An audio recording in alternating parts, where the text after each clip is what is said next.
समक्ष प्रसंगानुकूल वाणी प्रस्तुत है।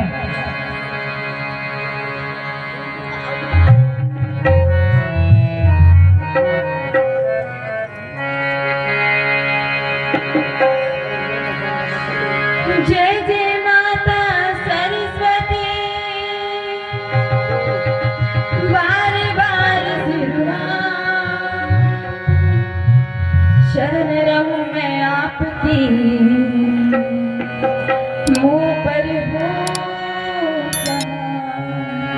प्रिंसिपल सरस्वती मैया की जय।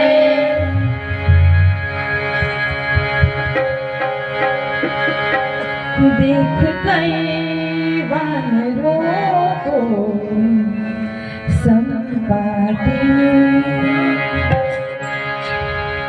देख कई वानरों को संपाती, देख कई वानरों को संपाती, देख कई वानरों को संपाती, देख कई वानरों को संपाती।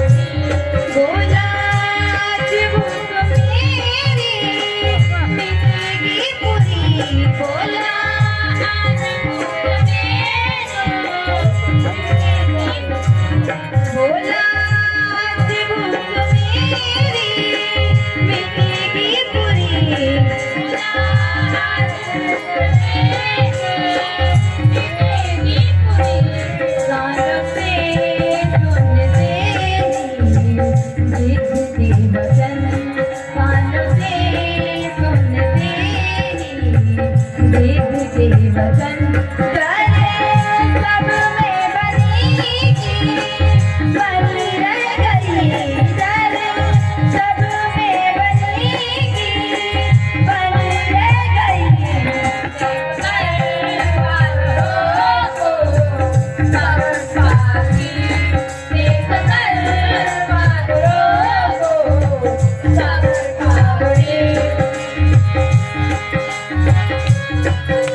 परम आदरणीय मंच पर विराजमान नायक मंडल, धन्य है यहाँ की पावन माटी, धन्य है यहाँ के नर नारी जिन्होंने नवरात्रि के पावन अवसर पर राम नाम की गंगा बहा रहे हैं, जिसमें गोता लगाने का शुभ अवसर हमें भी प्राप्त हुआ है।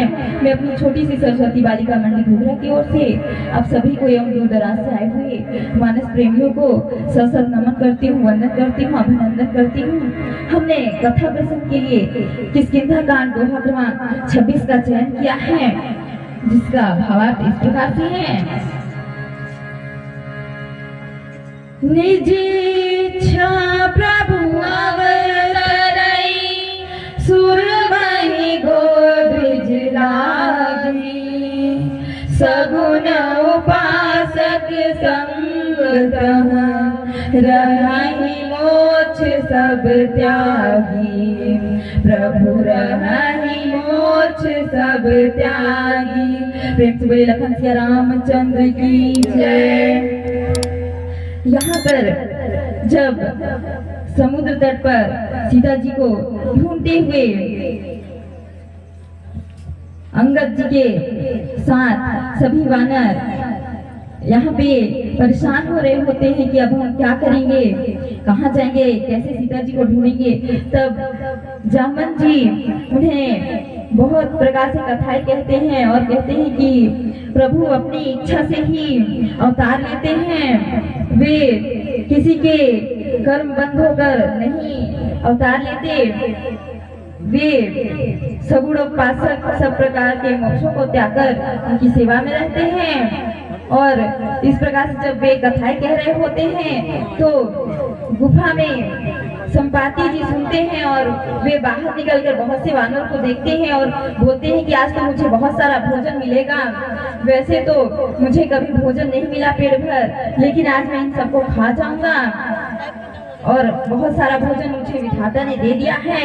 और गीत के वचन सुनकर सारे वानर डर जाते हैं और कहते हैं कि आज तो हम मर ही जाएंगे। और गीत को देखकर सभी खड़े हो जाते हैं और जामवंत जी विशेष सोच में डूब जाते हैं और अंगद जी विचार करके कहते हैं कि जटायु के जैसा तो कोई धन्य नहीं है जिन्होंने श्री रामचंद्र जी के लिए अपने प्राण त्याग दिए और उनके परम धाम को पधार कर अपना जीवन धन्य कर लिया। यही आठों लाइन की चौपाई का भाव रहा। प्रेम से बोलिए लखन सिया रामचंद्र की जय।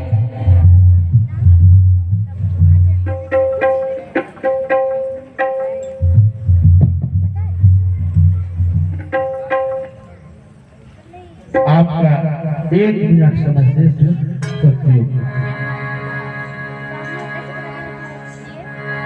हो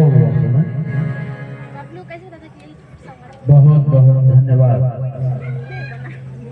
सरस्वती बालिका मंडी घुघरा आप सभी जगदम्बा के नवरूपों में वास्तव में सरस्वती स्वरूपा है। आपको पुनः मंच से सादर साधुवाद है, धन्यवाद। कथा प्रसंग में बहुत ही सुंदर प्रसंग का चयन आप लोगों ने किया है। यह प्रसंग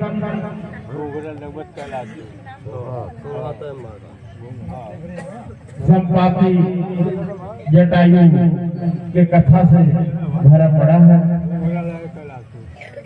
आप जनमानस को ये बताइए कि संपाति और जटायु इनके बारे में आप क्या जानते हैं? परम आदरणीय निर्णायक महोदय जी, संपाति और जटायु अरुण और माता सेनी के पुत्र थे और वे जब सूर्य मंडल को छूने जा रहे थे तब उनमें से जटायु सूर्य के प्रकाश को जब सहन नहीं कर पा रहे थे तब वे वापस आ गए थे और संपाति जी अभिमान होकर उन सूर्यमंडल को छूने के लिए जब जा रहे थे तो उनके पंख जल गए थे और वे समुद्र के किनारे गिर गए थे और तभी से वे वहीं पर थे और वे पक्षी थे और आपस में भाई भाई जी। तो दोनों भाई जटायु और संपाति दोनों भाई जी। तो जटायु को ही तुम भाग्यवान क्योंकि उन्होंने माता सीता को बचाने के लिए अपना प्रयास किया और अपने प्राण त्याग किए, इसीलिए जोरदार तालियां इनके लिए। परहित सरी सधा राम नहीं भाई, पर पीड़ा सम नहीं गवाई। क्योंकि जटायु ने दूसरे के हित के लिए अपने प्राण त्याग किए। अपने प्राण को न्यौछावर कर दिया। इसलिए भी मरते समय मुख से राम नाम नहीं निकलता, लेकिन जटायु के भगवान की गोद में मर रहा है। तो इसलिए जटायु के समान दूजा भाग्यवान कौन हो सकता है कि एक बार मरते समय भगवान का याद आ जाए, स्मरण आ जाए श्री राम का, तो धन्य हो जाता है। आज जटायु को श्री राम के हाथों से स्पर्श होता हुआ जा रहा है। इसलिए जटायु भाग्यवान ही नहीं अति भाग्यवान कहा गया है। आपने भी बहुत अच्छा समाधान किया है और इस जटायु के माध्यम से एक जनमानस को संदेश भी है कि आज किसी की बहन, किसी की बेटी शाम 7 बजे से लेकर 12 बजे रात तक रोड में जा रही हो, मार्केट से बाजार में से लौटी हो, कोई काम से काज से आ रही हो, तो आज प्रायः इस पापाचार व्यभिचार कलयुग रूपी दानों में अर्धरात में भी, संध्या में भी, सुबह में भी, भोर में भी यदि अकेले कोई काम काज करके यदि कोई माँ बहन बेटियां यदि जा रही हो, तो इस भारत जैसे पवित्र आर्यावर्त देश में भी सुरक्षित कुछ जगहों पे नहीं हो पा रही हैं। एक बहन जा रही है, उसके पीछे रात में जटायु मिलने वाला नहीं है, बल्कि वहां पर राक्षस रावण मिलने वाला है। ऐसे समय के लिए संप्रसंग संदेश देता है कि माँ बहनों की रक्षा हम सबको करना चाहिए। जब एक पक्षी जाति का जटायु होकर माँ बहनों की रक्षा के लिए अपनी जान दे सकता है, तो आज रोड पर जो बहन बेटियां जा रही हैं, तो अकेली में उसका बेइज्जती होने से बचाने के लिए चाहे आप किसी भी भाई को हो, मैं इस बात को खड़े होकर कहना चाहूंगा, मेरा दायित्व है इस प्रसंग से, यदि कोई बहन बेटी रात को अंधेरे में अकेले में यदि जा रही है, तो आप चाहे कोई भी हो, चाहे जात हो, परजात हो, रिश्तेदार हो, चाहे देश के हो, विदेश के हो, गांव के हो, चाहे गांव के हो, आप उस बेटी के साथ में ऐसे खड़े हो जाइए, उसके मन में जो भय है कि मैं अकेली हूँ, मुझे साथ कुछ अन्याय न हो जाए, इतना निर्भय कर दीजिए। उसको ऐसा लगना चाहिए कि मेरा बाप है या मेरा भाई है या मेरा खुद का रिश्तेदार है।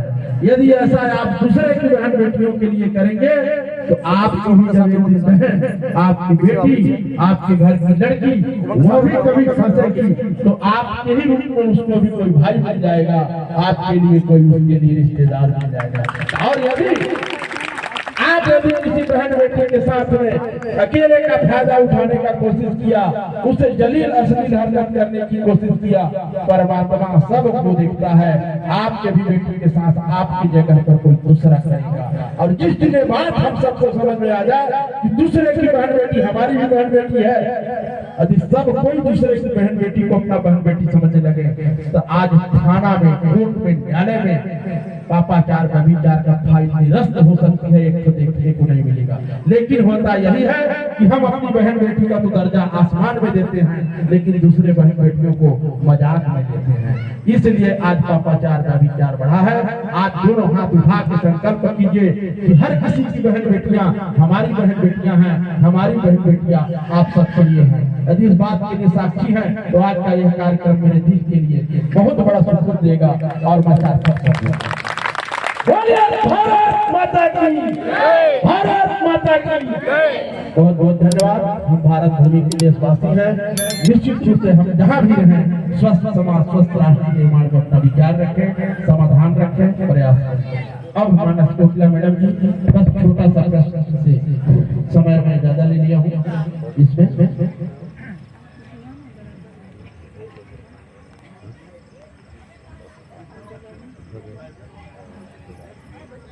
परम वंदनीय सरस्वती बालिका मंडली घुघरा, बहुत सुंदर आपकी प्रस्तुति।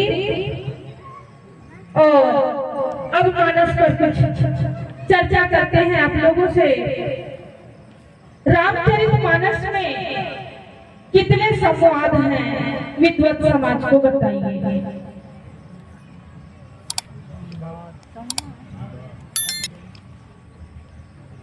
एक बार प्रश्न को फिर से पूछेगा नीनाथ माता। रामचरितमानस में कितने संवाद हुए हैं, जनमानस को बताइए। संवाद